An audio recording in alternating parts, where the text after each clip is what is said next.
Hello everyone, एक बार फिर स्वागत है आप सभी का अपने यूट्यूब चैनल पर। तो फ्रेंड, जैसा कि आप थंबनेल पे देख ही चुके हो, आज हम डिस्कस करेंगे टीचिंग एप्टीट्यूड एंड एटीट्यूड के कुछ इंपॉर्टेंट क्वेश्चंस जो मेनली एचपीयू बीएड एंट्रेंस 2017 के एग्ज़ाम में ये क्वेश्चंस पूछे गए थे। तो जैसा कि आपको पता है 40 क्वेश्चन पूछे जाते हैं टीचिंग एप्टीट्यूड और एटीट्यूड के, और ये क्वेश्चन जब भी आपने सॉल्व करने हैं तो आपने खुद को एज अ टीचर ऐसा पॉजिटिव वे में आपने ये क्वेश्चन सॉल्व करने हैं, और हर एक ऑप्शंस को कम से कम 2 या 3 बार तो पढ़ना ही है। तो फ्रेंड्स, हम 2017 का जो एचपीयू बीएड एंट्रेंस हुआ था उसमें जो टीचिंग एप्टीट्यूड और एटीट्यूड के क्वेश्चन जो पूछे गए थे उनको इस वीडियो में हम डिस्कस करेंगे। आपने करना क्या है, इन क्वेश्चंस के शॉर्ट फॉर्म में नोट्स भी ज़रूर बना लेने हैं, क्योंकि मोस्टली क्वेश्चन रिपीटेड होते रहते हैं।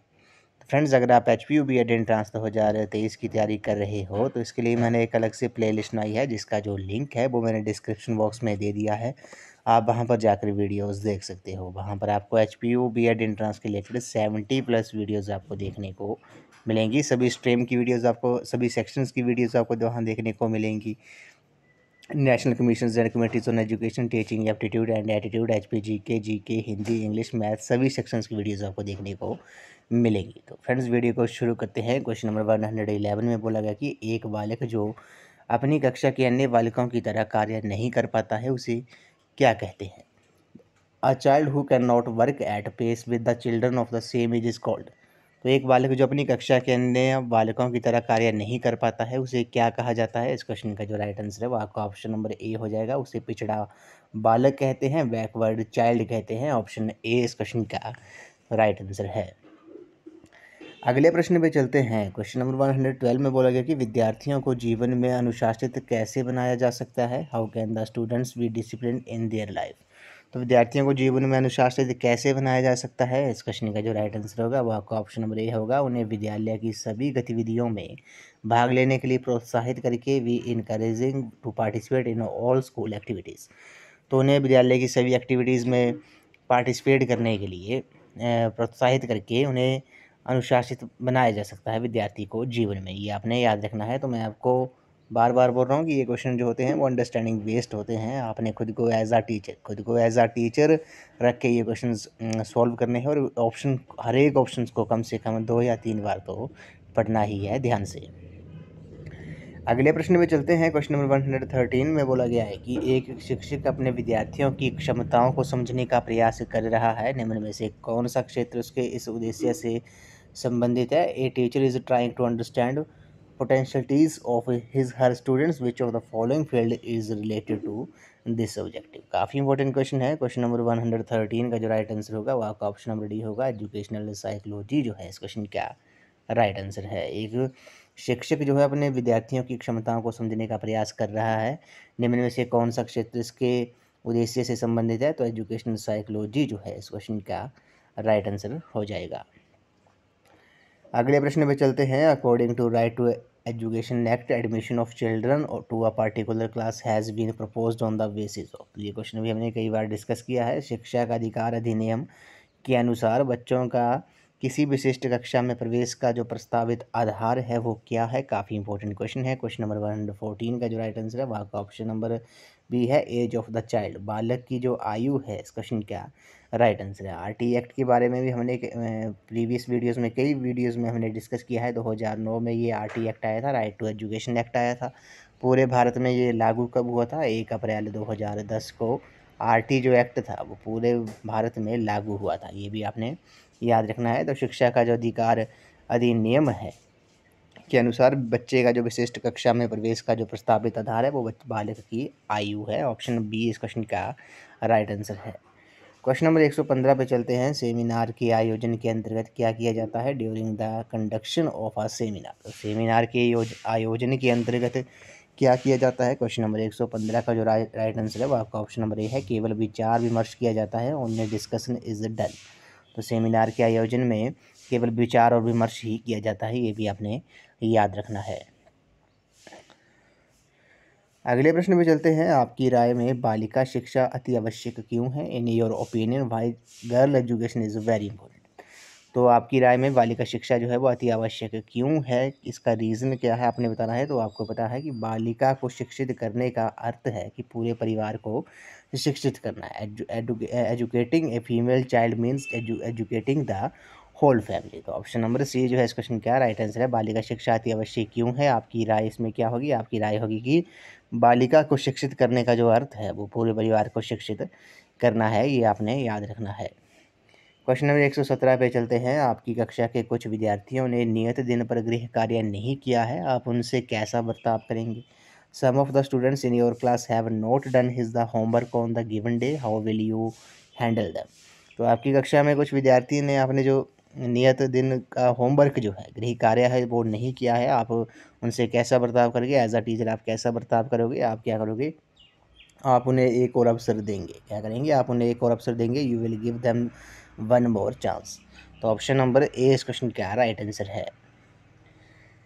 नेक्स्ट क्वेश्चन पे चलते हैं। एक अध्यापक का पहनावा होना चाहिए, the dress of a teacher should be. तो अध्यापक का जो पहनावा है, ड्रेस है, वो कैसी होनी चाहिए? आपको पता है, काफ़ी इंपॉर्टेंट क्वेश्चन है। इस क्वेश्चन का जो राइट आंसर होगा वो आपका ऑप्शन नंबर बी होगा, साधारण परंतु आकर्षण होनी चाहिए, सिंपल बट अट्रैक्टिव होनी चाहिए। तो एक अध्यापक का पहनावा जो है वो कैसा होना चाहिए? साधारण परंतु आकर्षण होना चाहिए। ऑप्शन नंबर बी इस क्वेश्चन का राइट आंसर है, simple but attractive.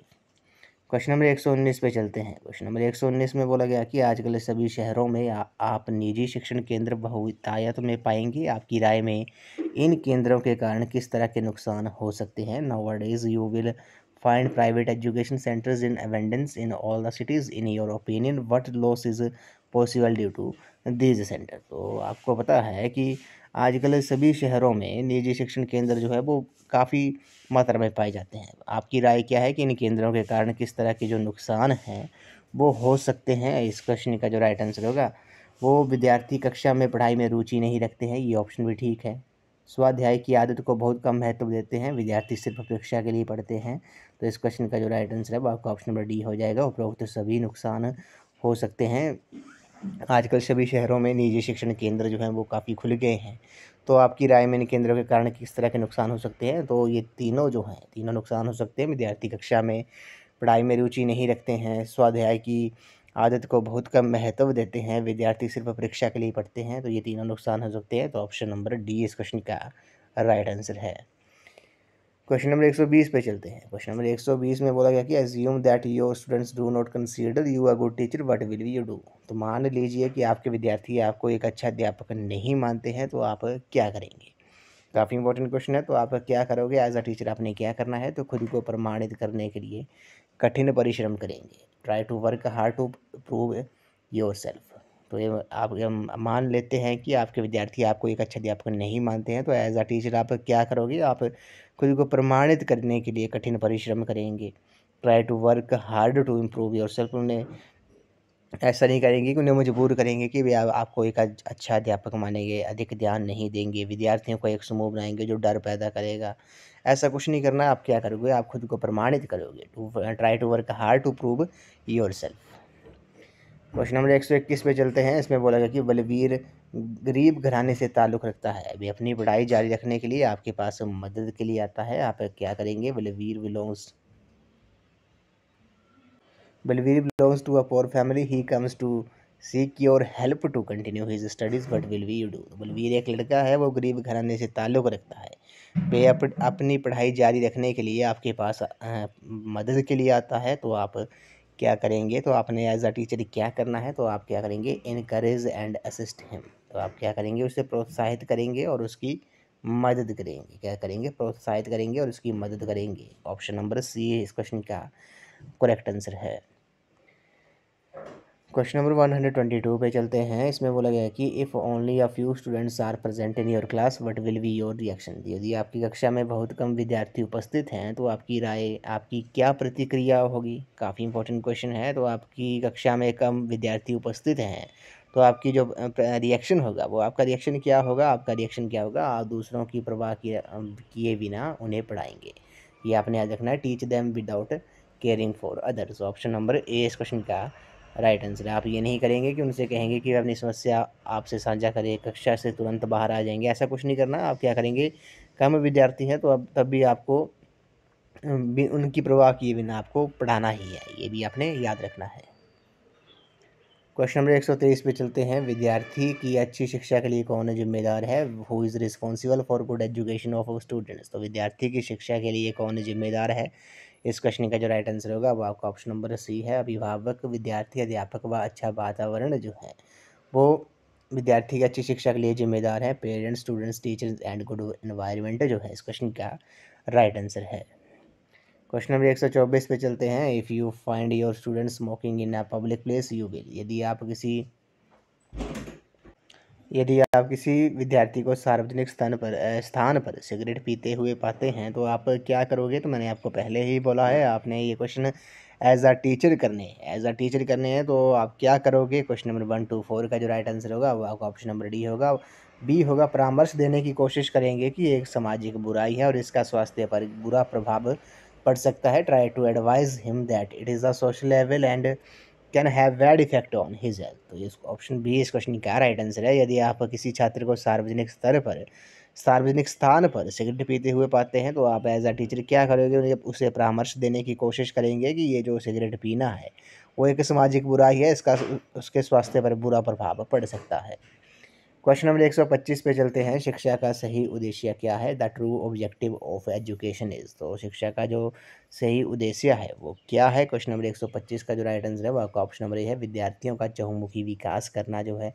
To facilitate all round development of students जो है वो आपका ऑब्जेक्टिव है। किसका ट्रू ऑब्जेक्टिव है? एजुकेशन का। ऑप्शन ए इस क्वेश्चन का राइट आंसर है।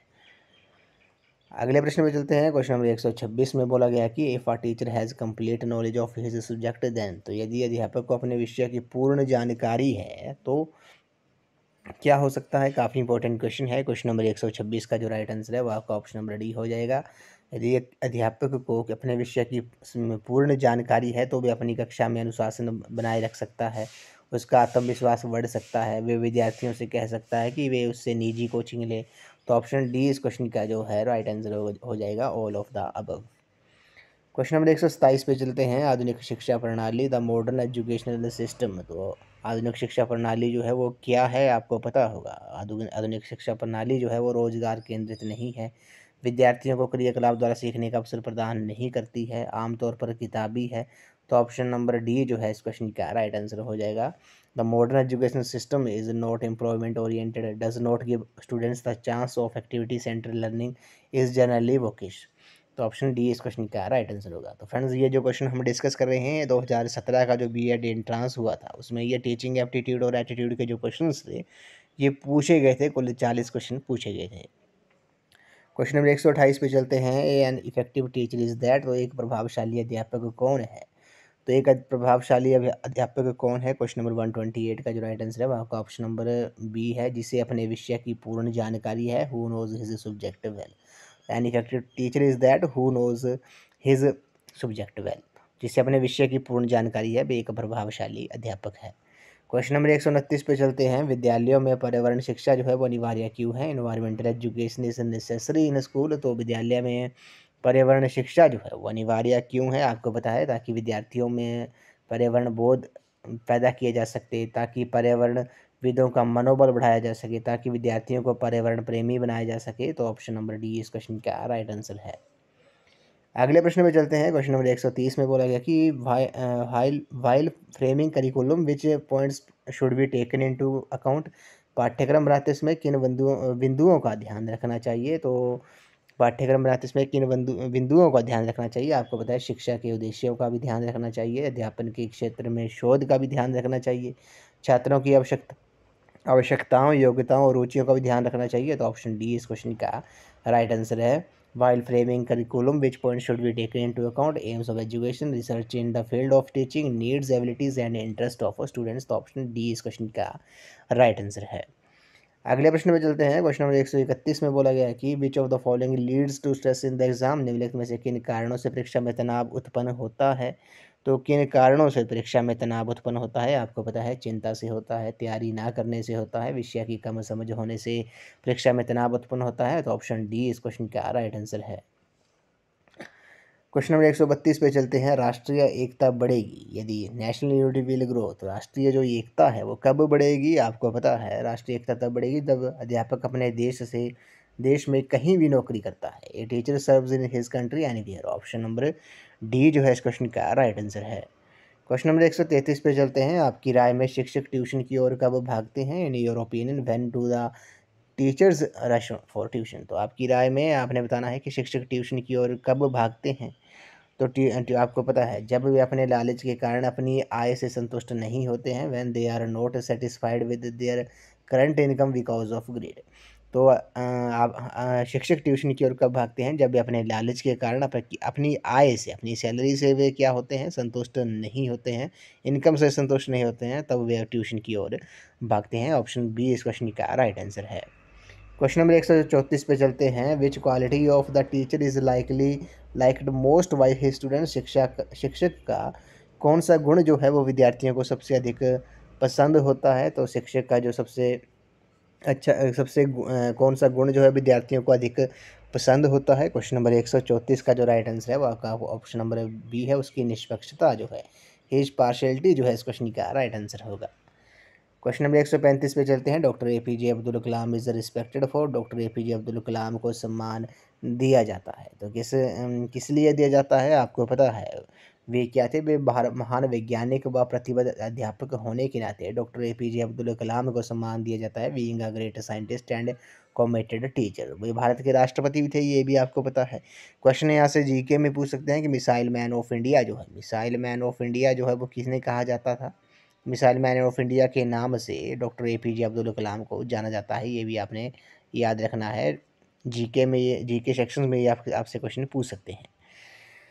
क्वेश्चन नंबर 136 पे चलते हैं। 8 वर्षीय सोहन अपनी कक्षा के स्तर के अनुसार पढ़ने में अयोग्य है। शिक्षक को चाहिए कि 8 year old Sohan is unable to read as per his class level the teacher should. 8 वर्षीय कोई एक लड़का है, सोहन है, वो अपनी कक्षा के स्तर के अनुसार पढ़ने में अयोग्य है, असमर्थ है, तो शिक्षक को चाहिए। तो शिक्षक को क्या करना चाहिए?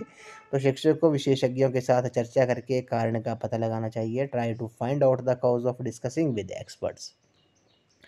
क्वेश्चन नंबर 137 पे चलते हैं। If a teacher has to punish his students he will. यदि एक शिक्षक को अपने विद्यार्थियों को सज़ा देनी है तो वे उन्हें क्या करेंगे? तो आपको पता है इनमें से कोई नहीं।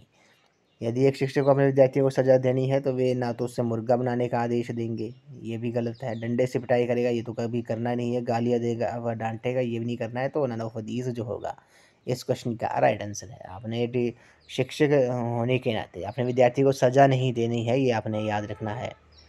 क्वेश्चन नंबर 138 पे चलते हैं। Good teacher should show more interest है। तो एक अच्छे अध्यापक को अधिक रुचि दिखानी चाहिए। तो एक अच्छे अध्यापक को अधिक रुचि दिखानी चाहिए। तो अधिक रुचि किस में दिखानी चाहिए? एक अच्छे अध्यापक को। क्वेश्चन नंबर 138 का जो राइट आंसर है वो आपका ऑप्शन नंबर डी है। बी और सी दोनों में, स्वाध्याय में भी और अपने विद्यार्थियों का ज्ञान बढ़ाने में भी एक अध्यापक को अधिक रुचि दिखानी चाहिए। ऑप्शन डी जो है इस क्वेश्चन का राइट आंसर है। क्वेश्चन नंबर 139 पे चलते हैं। क्वेश्चन नंबर 139 में बोलेगा कि majority of the students in rural areas do not take admission after high school because. तो ग्रामीण क्षेत्रों के अधिकतर विद्यार्थी जो हैं वो शिक्षा हाई स्कूल के बाद दाखिला नहीं लेते हैं। क्यों नहीं लेते हैं? इसका जो रीज़न है वो क्या है? इसका जो रीज़न है वो आपका, उन्हें महाविद्यालय जाने के लिए लंबा सफ़र तय करना पड़ता है। उच्च शिक्षा उन्हें रोज़गार प्रदान नहीं करती है। तो ऑप्शन डी जो है इस क्वेश्चन का राइट आंसर है। अगले प्रश्न में चलते हैं। क्वेश्चन नंबर 140 में बोला गया कि the main cause of moral degradation in India is because of. तो भारत में नैतिक मूल्यों की जो गिरावट का जो मुख्य कारण है वो क्या है? वो भौतिकवादी मनोवृत्ति है, मटेरियलिस्टिक एटीट्यूड जो है इस क्वेश्चन का राइट आंसर है। अगले प्रश्न में चलते हैं। नेक्स्ट क्वेश्चन में बोला गया है कि whose behaviour affects the students the most. विद्यार्थियों को किस का व्यवहार जो है वो सबसे अधिक प्रभावित करता है? काफ़ी इंपॉर्टेंट क्वेश्चन है। तो विद्यार्थियों को किसका जो बिहेवियर है वो सबसे ज़्यादा इफेक्ट करता है? क्वेश्चन नंबर 141 का जो राइट आंसर है वो आपका ऑप्शन नंबर सी है, अध्यापक का, दैट ऑफ अ टीचर जो है इस क्वेश्चन का राइट आंसर है। क्वेश्चन नंबर 142 पे चलते हैं। क्वेश्चन नंबर 142 में बोला गया कि किस पद्धति द्वारा विद्यार्थी सबसे अधिक सीखते हैं? By which method students learn to the maximum. तो वाई किस मेथड से स्टूडेंट जो है वो सबसे ज़्यादा सीखते हैं? क्वेश्चन नंबर 142 का जो राइट आंसर है वो आपका ऑप्शन नंबर डी है, अपने आप करके, बाय डूइंग देमसेल्व्स जो है इस क्वेश्चन का राइट आंसर है।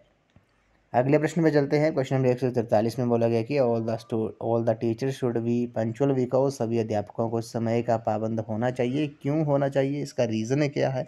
क्योंकि इससे विद्यार्थियों में अनुशासन की भावना आती है, विद्यार्थी समय के महत्व को समझेंगे, विद्यार्थी भी समय पर पहुंचेंगे। तो ऑप्शन डी जो है इस क्वेश्चन का राइट आंसर है।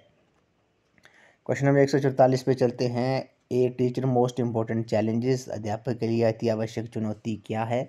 तो अध्यापक के लिए जो अति आवश्यक चुनौती है वो क्या है? आपको पता है, पठन पाठन क्रिया को आनंददायक बनाना जो है एक अध्यापक के लिए अति आवश्यक चुनौती है, to make the teaching learning process enjoyable. Question number 145 पे चलते हैं। इसमें बोला गया कि if a teacher has no proof against the student mistake then, तो यदि अध्यापक के पास विद्यार्थी की गलती का कोई ठोस प्रमाण नहीं है तो क्या किया जाना चाहिए? तो इसका जो राइट आंसर है वो विद्यार्थी को बेइज्जत नहीं किया जाना चाहिए, विद्यार्थी को दंड नहीं देना चाहिए, उसके प्रति संदेह पैदा नहीं करना चाहिए। तो ये तीन ऑप्शन सही हैं, तो ऑप्शन डी जो है इस क्वेश्चन का राइट आंसर है, all of the above. Question number 146 पे चलते हैं। Education is a triangular process, its three angles are. तो ये शिक्षा जो है एक त्रिकोणीय प्रक्रिया है, इसके जो तीन कोण है वो कौन कौन से हैं ये आपको पता होना चाहिए। तो इसके जो इसके जो तीन कोण है वो कौन कौन से हैं? इस क्वेश्चन का जो राइट आंसर होगा वो आपका ऑप्शन नंबर ए है, विद्यार्थी, शिक्षक और सामाजिक वातावरण जो है वो इसके तीन कोण है, student, teachers and social environment जो है इस क्वेश्चन का राइट आंसर है। अगले प्रश्न में चलते हैं। क्वेश्चन नंबर 147 में बोला गया कि one on which of the following criteria can the effectively efficiency of a teacher B judged. निम्नलिखित में से किन मानकों के आधार पर एक अध्यापक की कार्यक्षमता का जो मूल्यांकन है वो किया जा सकता है? तो कुछ इसका जो किया जा सकता है वो विद्यार्थियों की आवश्यकताओं की पूर्ति, fulfilment of needs of the students के आधार पर एक अध्यापक की कार्यक्षमता का जो मूल्यांकन है वो किया जा सकता है। ऑप्शन डी इस क्वेश्चन का राइट आंसर है। क्वेश्चन नंबर 148 पे चलते हैं। The method of silent reading, पढ़ने की जो मूक पद्धति है वो क्या करती है? तो पढ़ने की जो मूक पद्धति है वो आपको पता है वो बौद्धिक कौशल को बढ़ाती है, सही तरीके से याद करने में सहायक होती है, समय की बर्बादी नहीं होने देती। तो ऑप्शन नंबर डी जो है इस क्वेश्चन का राइट आंसर है। Increase the comprehension skills, helps to remember in a better way, does not waste time. तो ऑप्शन डी इस क्वेश्चन का राइट आंसर है। क्वेश्चन नंबर 149 पे चलते हैं। Teaching students in their mother tongue at primary level, विद्यार्थियों को प्राथमिक स्तर की शिक्षा जो है वो मातृभाषा में देने से, मातृभाषा में देने से तो क्या होता है आपको पता है? इस क्वेश्चन का जो राइट आंसर होगा वो आपका ऑप्शन नंबर सी है, विद्यार्थियों का जो बौद्धिक विकास है वो तेज़ी से होता है, helps to develop intelligence of students faster. जब विद्यार्थियों को प्राथमिक स्तर की जो शिक्षा है वो मातृभाषा में देने से विद्यार्थियों का जो बौद्धिक विकास है वो तेज़ी से होता है, help to develop intelligence of students faster. इस वीडियो का ये लास्ट क्वेश्चन है। इसमें बोला गया कि who stated there should be no difference between the words and action of a teacher. किसने कहा था कि शिक्षकों के शब्दों और क्रियाओं में कोई अंतर नहीं होना चाहिए? काफ़ी इंपॉर्टेंट क्वेश्चन है। तो ये जो स्टेटमेंट थी, ये जो कहा था वो किसने कहा था? वो डॉक्टर जाकिर हुसैन ने कहा था। ऑप्शन सी इस क्वेश्चन का राइट आंसर है, शिक्षकों के शब्दों और क्रियाओं में कोई अंतर नहीं होना चाहिए, ये जाकिर हुसैन ने कहा था। ऑप्शन नंबर सी जो है इस क्वेश्चन का राइट आंसर है। तो फ्रेंड्स आज की इस वीडियो में बस इतना ही। आज हमने HPU BEd एंट्रांस 2017 का जो एग्ज़ाम हुआ था उसमें जो टीचिंग एप्टीट्यूड और एटीट्यूड के जो क्वेश्चंस पूछे गए थे उन सभी क्वेश्चंस को इस वीडियो में हमने डिस्कस किया। 40 क्वेश्चन पूछे जाते हैं टीचिंग एप्टीट्यूड और एटीट्यूड के, आपको पता है। उनको ये तो हमने वो आज 40 के 40 क्वेश्चन डिस्कस किए, थोड़ा डिटेल में भी डिस्कस किए। तो मैंने आपको पहले ही कहा ये जो क्वेश्चंस होते हैं टीचिंग एप्टीट्यूड और एटीट्यूड के ये अंडरस्टैंडिंग बेस्ड होते हैं। आपने इनको सॉल्व करती बार ऑप्शंस को 2 या 3 बार ध्यान से पढ़ना है और ख़ुद को as a teacher as a positive way में ही आपने ये क्वेश्चन जो है वो आपने सॉल्व करने हैं। तो फ्रेंड्स अगर आप HPU BEd एंट्रांस 2023 की तैयारी कर रहे हो तो इसके लिए मैंने एक अलग से प्लेलिस्ट बनाई है जिसका जो लिंक है वो मैंने डिस्क्रिप्शन बॉक्स में दे दिया है, आप वहाँ पर जाकर वीडियोस देख सकते हो। वहाँ पर आपको HPU BEd एंट्रांस के रिलेटेड 70+ वीडियोस आपको देखने को मिले, सभी सेक्शंस की वीडियोस आपको वहाँ देखने को मिलेंगी। Teaching aptitude and attitude, national commissions and committees on education, HPGK, Hindi, English, math, सभी सेक्शंस की वीडियोस आपको देखने को मिलेंगी। अगर आपने अभी तक वीडियोस नहीं देखी हैं तो आप प्लेलिस्ट में जाकर वीडियोस देख सकते हो। आप मुझे इंस्टाग्राम पर भी फॉलो कर सकते हो। इंस्टाग्राम आईडी का जो लिंक है वो मैंने डिस्क्रिप्शन बॉक्स में दे दिया है। तो फ्रेंड्स, अगर आप भी कोई भी कंटेंट को लेकर भी कोई सजेशंस वगैरह देना चाहते हो तो आप कमेंट सेक्शन में ज़रूर बताएं, या फिर आप मुझे इंस्टाग्राम पर फॉलो कर सकते हैं और वहाँ पर भी आप कंटेंट को लेकर सजेशंस देना चाहते हो तो वहाँ दे सकते हो। तो फ्रेंड्स, आई होप आपको ये वीडियो पसंद आई होगी। तो वीडियो को लाइक शेयर एंड कमेंट जरूर कर दें। अगर आप चैनल पर पहली बार विजिट कर रहे हो तो चैनल को सब्सक्राइब भी जरूर कर दें। बेल आइकन प्रेस करना ना भूलें ताकि मेरी आने वाली हर वीडियो की नोटिफिकेशन जो है वो आपके पास सबसे पहले पहुंचे। तो आज की इस वीडियो में बस इतना ही। तो थैंक यू फ्रेंड्स।